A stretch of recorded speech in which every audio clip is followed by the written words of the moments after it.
The Lord be with you. And with your spirit. A reading from the Holy Gospel according to John. Glory to you, O Lord. Jesus said to his disciples, "As the Father has loved me, so I have loved you. Remain in my love. If you keep my commandment, you will remain in my love, just as I have kept my Father's commandment and remain in his love. I have told you this so that my own joy may be in you and your joy be complete. This is my commandment: love one another as I have loved you. A man cannot have no greater love than to lay down his life for his friends. You are my friends if you do what I command you. I shall not call you servants anymore, because a servant does not know his master's business. I call you friends because I have made known to you everything I have learned from my Father. You did not choose me, no, I chose you. And I commissioned you to go out and bear fruit, fruit that will last. And then the Father will give you anything you ask him in my name. What I command you is to love one another." The Gospel of the Lord. Praise to you, Lord Jesus Christ.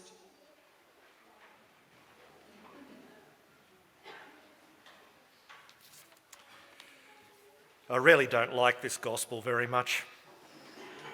That's a good start for a homily, isn't it? I really like last Sunday's gospel. That's the vine and the branches, which comes immediately before this in John's gospel. I find that so beautiful, the vine and the branches. Remain in me and you will bear much fruit. I think, oh yes, that's just draw deeply into the Lord and everything else just flows from that. That's my thing, you know, like I love that. Then we get to this, which is just after last Sunday's gospel, and Jesus says, "Remain in my love. If you keep my commandments, you will remain in my love." And I think, oh, well, that's me then. I don't keep your commandments. I know I don't. I think, oh, well, let's be hopeful. Maybe there's something else I'm going to find here that might save me from this discouragement. He says, well, this is my commandment. Love one another as I have loved you. Lay down your life for your friends. I think, oh, dear God. All right, well, I'm just going to turn around and walk away sad like that, you know, the rich young man in Mark chapter 10 who can't do what Jesus says. Oh, I'll just give up on this one. Anyway, so that's not a... I figured I had to come up with something more positive to say. So I took another look, and I just really felt something beautiful coming to me through this gospel this time, which I probably hadn't seen before. I realised, first of all, that I was reading it through the wrong lens. That because my experience of loving is largely conditional. When I read this and I see what looks like a condition, you know, if you keep my commandments, you will remain in my love. I think, okay, well, that's what I got to do in order to get that. I can't see myself doing that, quite frankly. You know, Lord, if you put any expectations on me, I know I'm going to stuff it up. I just, like, do you know the kind of discouragement that I'm getting in touch with, which comes from reading it in a conditional sort of way. I have this mindset, I think a lot of you probably do too, where I just presume a conditional, you know, what do I need to do in order to get what I want? And I hear Jesus saying, if you keep my commandments, you will remain in my love, and that's what I see. This is what I got to do in order to get what I want. And goodness, one honest look at my own heart, and it's not going to happen, folks. Whatever burdens, whatever responsibilities you put on me, Lord, I'm going to get 60%. Maybe if, it's just, anyway, you're with me, aren't you? You know what I'm talking about. I think actually what Jesus is saying is the direct, absolute contrary and opposite of that.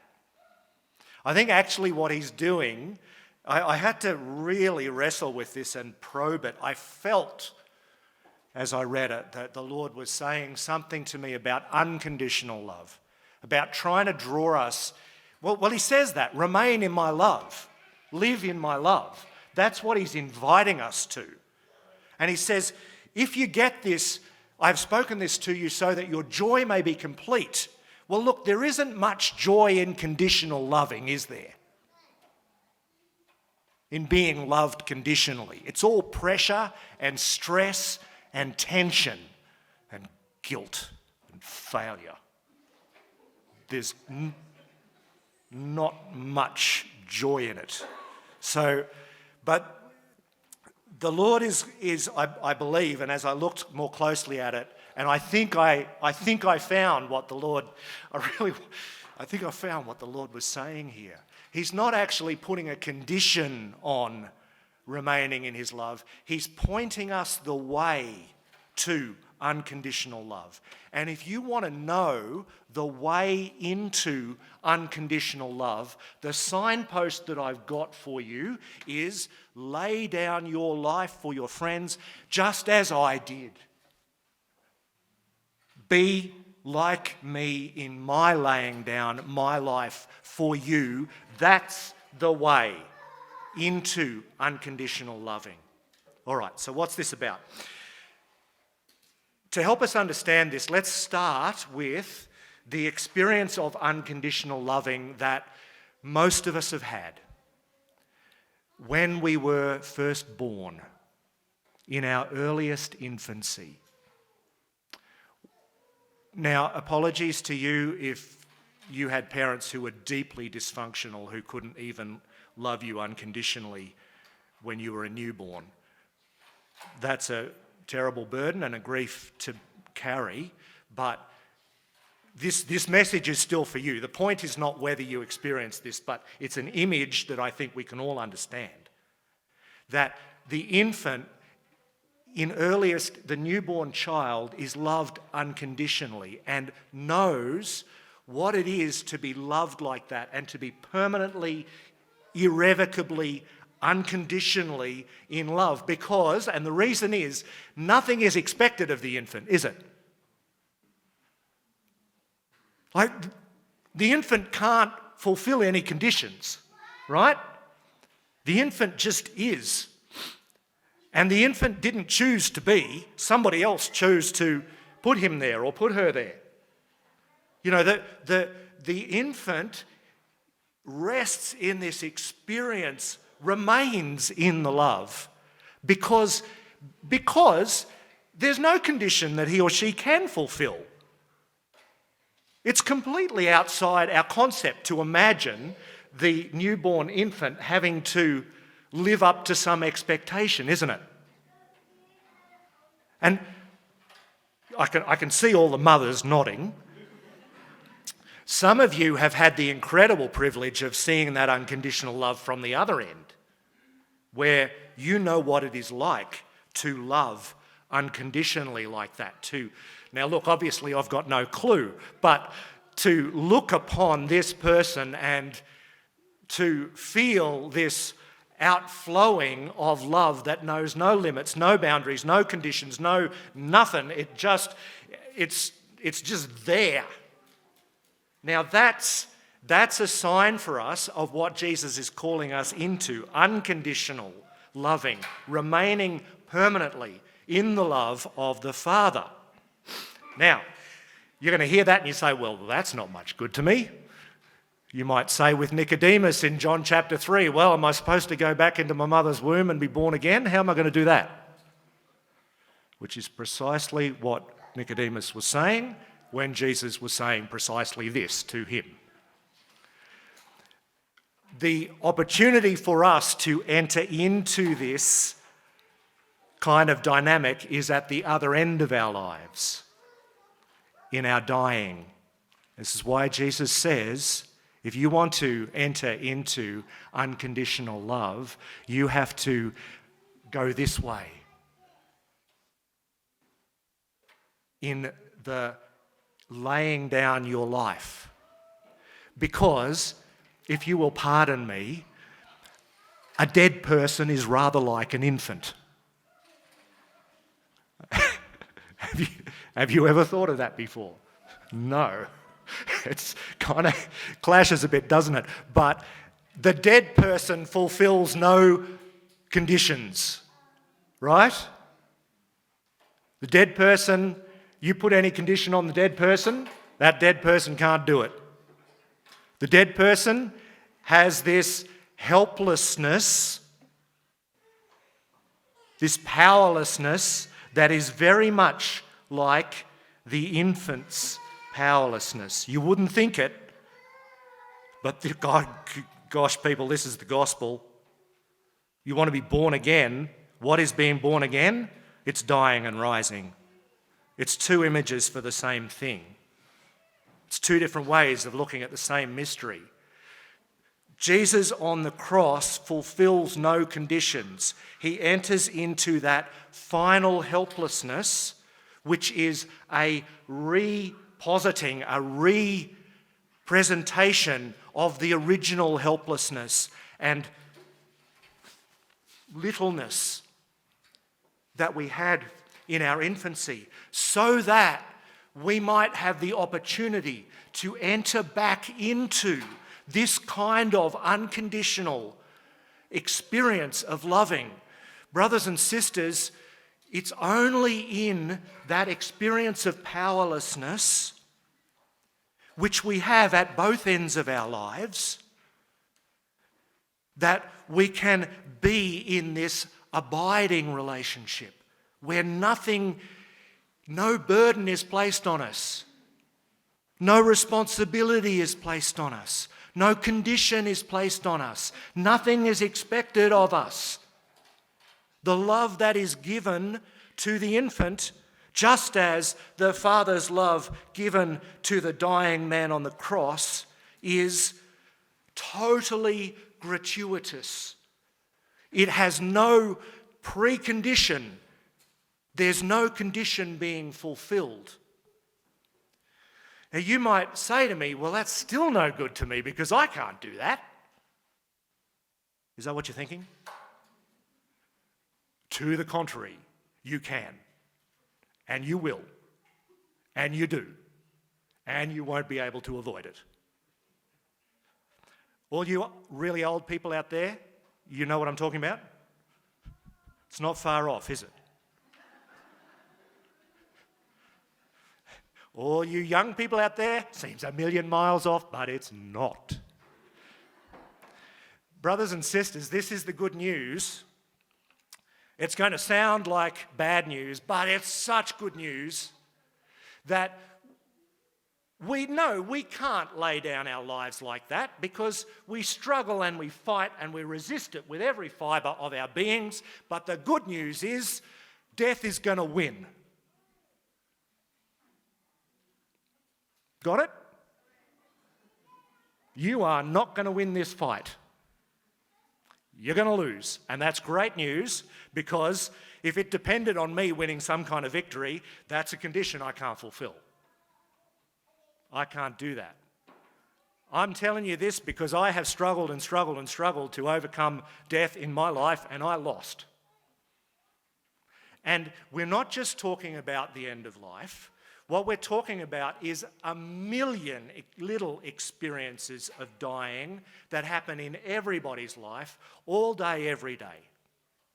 Every time you lose something that was precious to you, and you try your best not to, but it's taken from you and there's nothing you can do, you are entering into exactly the same pattern as that final dying at the end of your life.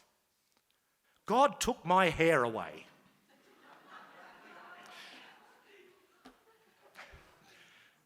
You know, there's a million examples. I was walking down across there last week and I saw junior soccer playing and I had this pang of grief. I will never play soccer again. I can't play soccer anymore. It's not just about soccer, it's about my youth is gone. It's gone. It's been taken. It's not coming back. There's no, and I've struggled. I go to the gym every day to try and retain my youth, but it's not working, folks. I've lost relationships that plunged me into such unfathomable grief that I thought I was in hell. It happens to all of us. It's happened to you. It's happened to you today. And this is the good news, people, is that it's in these experiences of dying that we meet the risen Lord. And if you don't know this yet, if you do not yet know how God manifests himself to you in your powerlessness, in your grief, in your loss, in your heartbreak, if you do not yet know that, do everything you can to open yourself to that. Because it's the heart of the gospel, it's the foundation, it's the core truth that in our dying we rise, in our poverty we are enriched with the glory of God is poured out on us. If you don't know it yet, open your heart to that. Seek to enter into your daily experiences of dying and ask the Lord, where are you? He's in there. He's waiting to show himself to you there.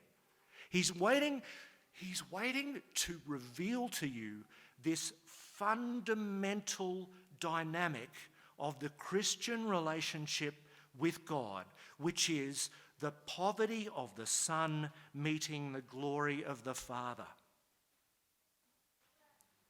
The same relationship as we had when we were infants, the poverty of the infant meeting the unconditional love of, it's the same relationship.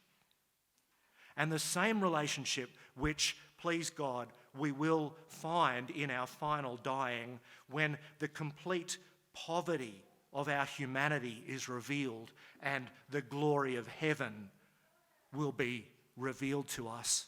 But it's not just at the two ends of our lives. It's meant to be right throughout our whole lives, where we all continually experience the meeting with God that happens, that dynamic of relationship where he meets us in our helplessness.